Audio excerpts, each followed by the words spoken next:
Hello friends, आज आपको SSC exam का एक प्रीवियस ईयर्स का जो फार्मासिस्ट का एग्ज़ाम हुआ था फेज़ 11 में, उसके बारे में आज आपको डिस्कस करते हैं आपके साथ कि इससे आपको एम्स, रेलवे और उन एग्ज़ाम्स में भी फ़ायदा होगा कि कैसी मैथ और रीजनिंग के क्वेश्चंस इनमें पूछे जाते हैं। तो सबसे पहला क्वेश्चन है, 4 अक्षर समूह इसमें से दिए हुए हैं, तो आपको कौन सा इसमें डिफरेंट है वो बताना है। तो आपको इनकी नंबरिंग लगा लेनी है। जैसे W किस नंबर पर आता है अल्फ़ाबेटिकली, जैसे E5 पर है, C3 पर है ना। इस टाइप से आपको नंबरिंग लगाओगे तो जो इनमें 3 तो एक जैसा होंगे और फोर्थ जो इनसे डिफरेंस होगा उसको अपन ने आंसर चूज़ करना है। तो जैसे इसमें फर्स्ट है वो इसमें आंसर चूज़ किया गया है। उसके बाद सेकंड, और ये भी इसमें इनका क्रम बता रहा है कि किस टाइप से क्रम है। जैसे सबसे पहले इसमें क्रम वाइज आपके लिखे हुए हैं कि मैड्रिड सबसे पहले वहाँ के एक सिटी का नाम आ गया, उसके बाद स्पेन आ गया है ना, उसके बाद फिर यूरोप आ गया, फिर उसके बाद यूरोप से बड़ा, उसके बाद मतलब बढ़ते क्रम में हो गया यूरोप से बड़ा, उसके बाद विश्व हो गया और विश्व से बड़ा ब्राह्मण हो गया है ना। तो इस टाइप से इसका फर्स्ट आंसर आया। तो ज़्यादा इसमें हार्ड नहीं आते, लगभग इजी क्वेश्चन ही पुटअप होते हैं। तीसरी से वही संबंध है जो दूसरी संख्या के पहली से है और छठी संख्या का पांचवी संख्या से है ना। इस टाइप से इनका क्रम वो पूछा गया है ना। जैसे मान लो कि 4 को 3 बार मल्टीप्लाई हुआ, 4 इंटू 4 16, 16 चौके 64, फिर 3 जो है वो 67 हो गया। 2 का 2 दूनी 4, 4 दूनी 8, और फिर प्लस 3 कर दिया 11 हो गया। इसी हिसाब से 5 इंटू 5 25, और 25 इंटू फिर 5 125, और प्लस 3 तो 128 आंसर आ गया। तो मतलब बिल्कुल इजी लेवल के क्वेश्चन थे। आपको अल्फ़ाबेटिकली एक तो पढ़ लेना है, ए से जेड तक के नंबर वाइज है ना। और एक आपको इन क्वेश्चंस जो होते हैं जैसे 2 की स्क्वायर और 2 की होल क्यूब, इनको आपको 20 तक, कम से कम 20 या 30 तक आपको रट लेना। तो इजी फास्टली कर लोगे, वैसे नॉर्मली भी कर लोगे आप, लेकिन ये रट लोगे तो उसको इजीली फास्टली हो जाएगा।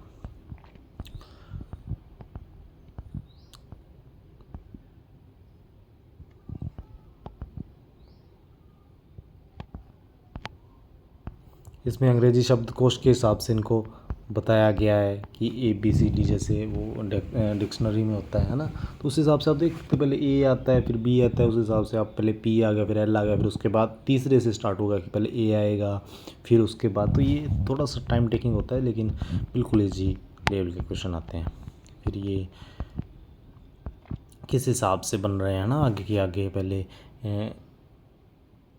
एरो का निशान आ रहा है, तो इस हिसाब से आप इनको आप कर सकते हो। कोई ज़्यादा इसमें हार्ड नहीं है, एक दूसरे लिंक को आप देखोगे तो समझ जाओगे। बिल्कुल इजी लेवल के जो है रीजनिंग क्वेश्चन पूछे जाते हैं।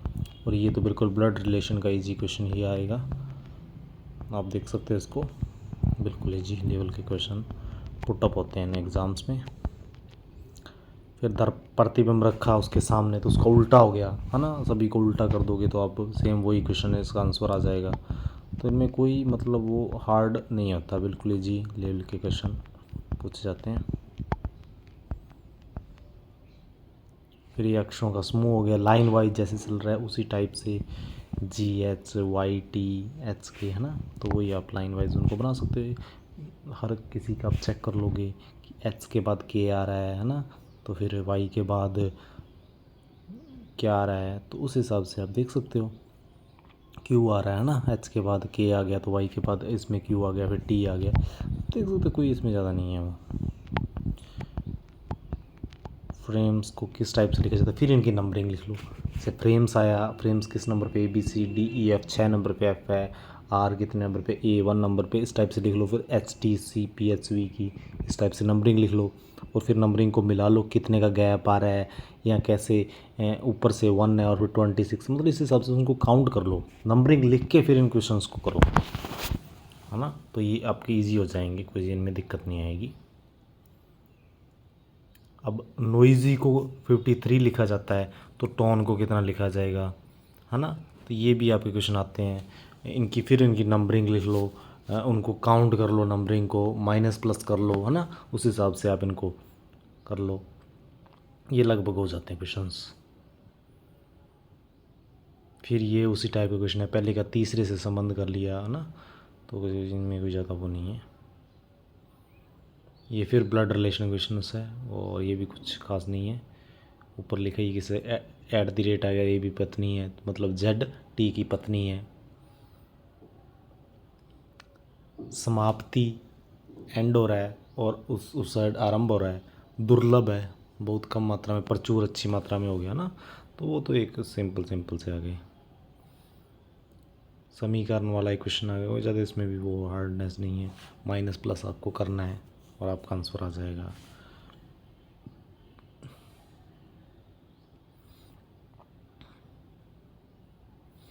सभी टोकरियां फल हैं, कुछ फल बर्तन हैं। ठीक है, तो वही चीज़ होती है कि सभी टोकरियां फल हैं, कुछ फल बर्तन हैं, तो कुछ बर्तन टोकरियां हैं, है ना, और कुछ बर्तन, कुछ फल बर्तन हैं तो कुछ फल वो हैं। तो निष्कर्ष सेकंड ही फॉलो करेगा, क्योंकि इसमें अपने साफ पता लग रहा है, जैसे आपको बता रहा हूँ मैं, कि ये देखो आप, कुछ टोकरियाँ फल हैं और कुछ फल बर्तन हैं। फल तो मतलब ये तो टोटली हो गए, जो फल हैं वो तो पूरा ये डायग्राम हो गया। ठीक है, तो बर्तन इसका हिस्सा नज़र आ रहा है, लेकिन क्या ये दोनों अटैच हो रहे हैं, टोकरियाँ और बर्तन? तो नहीं हो रहे, तो ये नहीं है। ये भी इतने हार्ड नहीं होते, इजी क्वेश्चन नहीं होते हैं। फिर ये सेटिंग अरेंजमेंट आ रहा है, तो इसको आप कर सकते हो नॉर्मली किस हिसाब से इनको बिठाना है ना, 5 लाइन वाइज जैसे आप कर सकते हो, लाइन वाइज इनको बिठा सकते हो, है ना, लाइन वाइज जैसे बिठा के इसकी 3-4 पंक्तियाँ बना लो, एक नीचे अलग से बना लो। इसमें मतलब कि कई कुछ क्वेश्चन आपको समझना है तो 3 टाइप के बना लो, है ना, तो उसके बाद उनको बिठाओ, किसी में जिसमें आपको लगे कि सही बैठ रहे हैं वो आंसर आ जाएगा। तो कोई ज़्यादा नहीं है इसमें हार्ड। किसी दिन आपको अच्छे से इनका आंसर भी करवाएंगे। फिर वही सभी सांप मगरमच्छ है, सभी मगरमच्छ कछुए हैं, वही चीज़ आपको फिर करनी है। सभी पंछी मगरमच्छ हैं तो वो सेम, फिर वही चीज़ प्लांट, और फिर वो नंबरिंग आप डालोगे इनकी तो इनका आंसर आ जाएगा, कुछ नहीं है। ये भी वही चीज़ क्रमबद्ध श्रृंखला, तो बिल्कुल ईजी लेवल की जो है इसमें वो आपको दिखिए, कोई भी क्वेश्चन आपको हार्ड नहीं दिखेगा इन प्रश्नों में।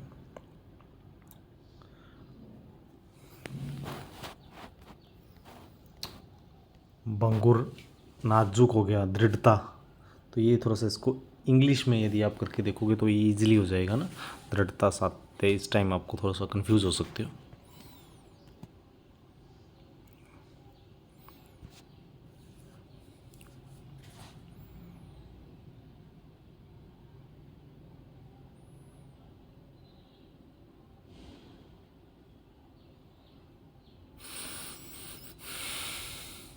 ठीक है,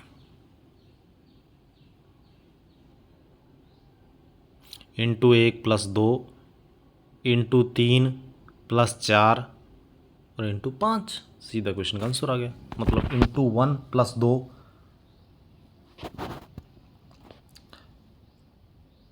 मतलब इसका आ गया आपका 15 × 15 इंटू 1, फिर +2 इंटू 3 + 4, लाइन वाइज तो वही चल रहा है, इंटू 5 हो जाएगा और +6 हो जाएगा। 255 के 75 के बाद 281 आता, तो ये चीज़ है। ये फिर वही चीज़ श्रेणी वाला, तो इनमें कोई ज़्यादा नहीं है क्वेश्चन में, ईजिली आप इनको कर सकते हो। फिर थोड़ा सा इंग्लिश लैंग्वेज आती है ना, इसको थोड़ा सा आपको मेरे हिसाब से एसएससी के लेवल का करना है तो आपको एक अच्छी मतलब कुछ बुक्स वगैरह पढ़नी पड़ेंगी। इसको आप देख सकते हो, अच्छे से करना पड़ेगा, क्योंकि इसके बिना आपके एंटोनियम सैनोनियम आपको रटने ही पड़ेंगे। लेकिन कुछ फिक्स होता है एसएससी का, प्रीवियस ईयर के रिपीटेड, तो आप रिपीटेड चाहे प्रीवियस ईयर क्वेश्चन पेपर ही उठा लो एसएससी के इंग्लिश के, तो उससे भी आप काम चल जाएगा। ठीक है, ये आप देख लेना, इनडायरेक्ट स्पीच वगैरह जो है नॉर्मली इनका वही होता है, प्रेजेंट को पास्ट में करते हैं, पास्ट को फिर, वही चीज़ आपको समझनी है ना। फिर पैसिव वॉइस भी आते हैं। पैसिव वॉइस, इनडायरेक्ट स्पीच, इनका आपको कोई दिक्कत नहीं आएगी, ये नॉर्मली निकल जाएंगे आपके आसानी से, है ना। ये ग्रुप ऑफ कैटल और शीप, ये भी रटने हैं और इनमें से आपको क्वेश्चन आ जाएगा, वन वर्ड हेड, तो ये इजी क्वेश्चन है ना। साइनोनियम एंटोनियम थोड़ा सा आपको अच्छे से पढ़ने पड़ेंगे।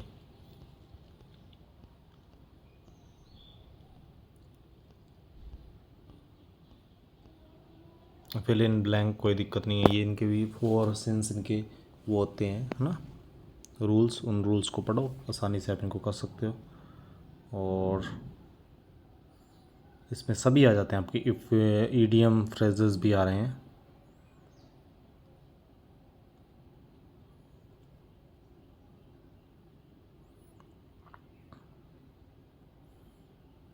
फिर पैराग्राफ है, जम्बलिंग, जम्बलिंग ऑर्डर में लगाना है ना, लाइन वाइज, ये भी आप पढ़ लेना। उसके बाद आपका ये आ रहा है कुछ इम्प्रूवमेंट करनी है, सेंटेंस वगैरह, वो भी आपका कोई दिक्कत नहीं आएगी, आपको इजीली कर लोगे। पैसिव वॉइस, ठीक है, इनके रूल्स हैं और वो आप पढ़ने। इडियम, ठीक है, इडियम फ्रेजेस, ये इसमें फिल इन ब्लैंक आ गया,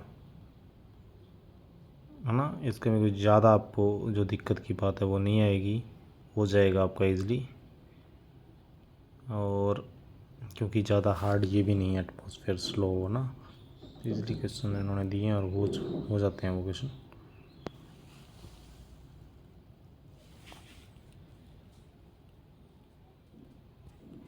पैराग्राफ और इन पे क्वेश्चन ज़्यादा ये पुट अप हो रहे हैं, आप इस पैरा को पढ़ लोगे तो आप इजली क्वेश्चन कर सकते हो।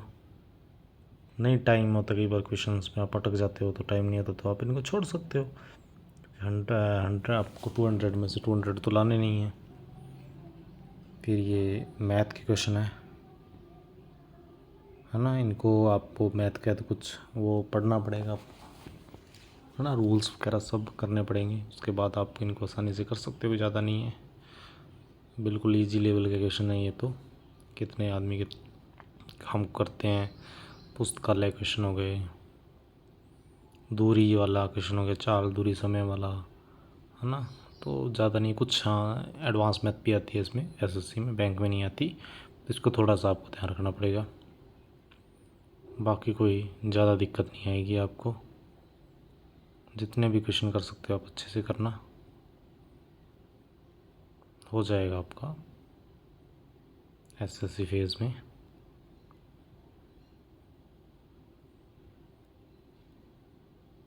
ये आपके ज़्यादा सिंपल सिंपल क्वेश्चन है। 3 व्यक्ति पढ़ते हैं, 6 घंटे काम को 28 दिन में पूरा करते हैं, तो 28 व्यक्ति है ना, कितने में आधा वर्तमान कार्य आधा बच जाए तो कितने दिनों में करेंगे। ये उसके बाद कर्मचारियों का आता है, ये थोड़ा सा मतलब ईजी में और हो जाता है। फिर जनरल अवेयरनेस आपकी आती है ना, इनमें आपको जो एसएससी कहते हैं वो करंट अफेयर्स पर ध्यान देना है। करंट अफेयर का क्वेश्चन पूछा है, अवार्ड वगैरह से काफ़ी क्वेश्चन पुटअप होते हैं, तो इसको आपको पढ़ना पड़ेगा। देखो ये दोनों क्वेश्चन आपके उससे हैं, यूनिसेफ वाला, और ये दोनों करंट अफेयर के क्वेश्चन पूछे। तीसरा भी करंट अफेयर से हो गया, और ये आपका इंडियन पॉलिटी से क्वेश्चन आया है ना, जियोग्राफी का आ गया, ये आपके साइंस का क्वेश्चन आ गया।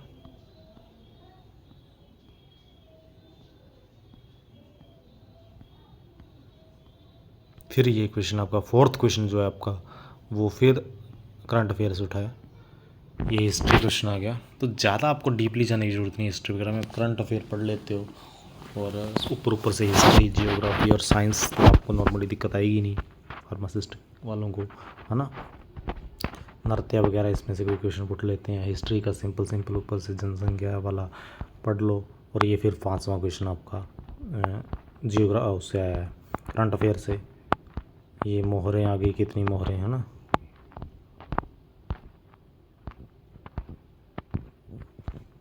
जगह पूछ ली, मोहरें पूछ ली, है ना, सिंपल सिंपल से क्वेश्चन ये। रहे हैं ज़्यादा, मतलब लेवल अच्छा है। हाइग्रोमीटर ये आ गया आपको, ये इजीली साइंस के क्वेश्चन है, कर लोगे आप। नादिर शाह कब आए, लूट कब गई, है ना। ओ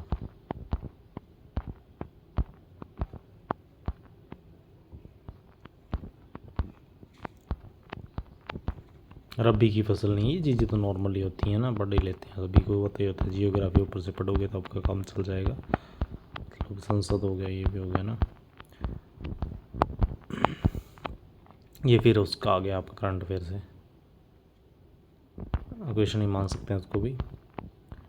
ये भी आप करंट अफेयर वगैरह से शुरू हुआ क्वेश्चन, तो मतलब 8-10 क्वेश्चन इसमें पूरे में आपके करंट अफेयर से इन्होंने पूछे हैं।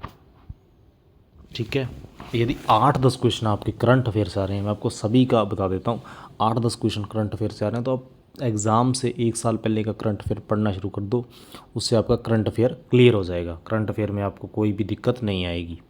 ठीक है, इसके अलावा हिस्ट्री से क्वेश्चन पुटअप होते हैं, तो ऊपर ऊपर से हिस्ट्री, मतलब पुरातन हिस्ट्री हो गई, मॉडर्न हो गई और न्यू हो गई, थोड़ा थोड़ा सा ऊपर ऊपर से देख लो, आप चेक कर लो बुक को, एक बार रिवाइज कर लो। जियोग्राफी पढ़ लो, सिंपल नृत्य वगैरह से क्वेश्चन पुटअप हो रहे हैं तो ठीक है, वो पढ़ लो। और संगीत, लोक संगीत वाला है, थोड़ा सा ध्यान रख लेना। फिर उसके बाद आती है आपकी पॉलिटी। पॉलिटी में तो बिल्कुल कोई संविधान की धाराएं एक बार सिंपल सिंपल देख लेना, और बाकी आपका उससे हो जाएगा। ठीक है, इसके अलावा साइंस की आपको ज़रूरत ही नहीं है, फार्मासिस्ट के स्टूडेंटों को वैसे ही उतनी का आती है, उतना का लेवल आएगा। ठीक है, तो यहाँ से आपका क्लियर है। इंग्लिश के लिए आपको इनडायरेक्ट, पैसिव वॉइस, इनको रूल्स पढ़ लो, टेंस के रूल्स पढ़ लो। इसके अलावा जो आपकी पैराग्राफ आता है या जम्बलिंग आती है, उनके आप कुछ ना कुछ प्रैक्टिस कर लो, जिससे आपको दिक्कत ना आए। और ईडियम, फ्रेजेस और साइनोनिम, एंटोनियम्स किसी बुक से डायरेक्ट ना पढ़ो, ओनली प्रीवियस ईयर के 10-15 साल के क्वेश्चन पेपर उठा के पढ़ लो, आपका वहीं से पुटअप हो जाएगा, काम चल जाएगा आपका। इंग्लिश में से 20 के लमसम आप इंग्लिश में आ जाएंगे, और जीके जो है वो 15 से 20 जीके में आपके नंबर बन जाएंगे। मैथ ध्यान रखना पड़ेगा, अच्छे से पढ़ना पड़ेगा, क्योंकि कुछ लोग बिल्कुल मैथ में डाउन हो सकते हैं, फार्मासिस्ट वाले, तो इसलिए मैथ में आपको सारे चैप्टर के कॉन्सेप्ट क्लियर करने पड़ेंगे। हाँ, ज़्यादा एडवांस लेवल नहीं, सिंपल लेवल पढ़ लेना सभी का, एडवांस मैथ का भी, है ना। उसमें भी काफ़ी, तो काफ़ी बड़े लेवल के क्वेश्चन आते हैं, आप मानो मैथ में भी उतना ज़्यादा ऊपर जाने की जरूरत नहीं, सिंपल सिंपल ही पूछेंगे ये, वहाँ से आपका हो जाएगा, 15-20 नंबर उसमें से हो जाएंगे। इसके अलावा रीजनिंग में आप 25 में से 25 भी ला सकते हो, कुछ ज़्यादा पढ़ने की ज़रूरत नहीं है, कुछ प्रैक्टिस कर लेना, 5-7 मॉक टेस्टों की हो जाएगा काम। ठीक है, ओके दोस्तों, बाय।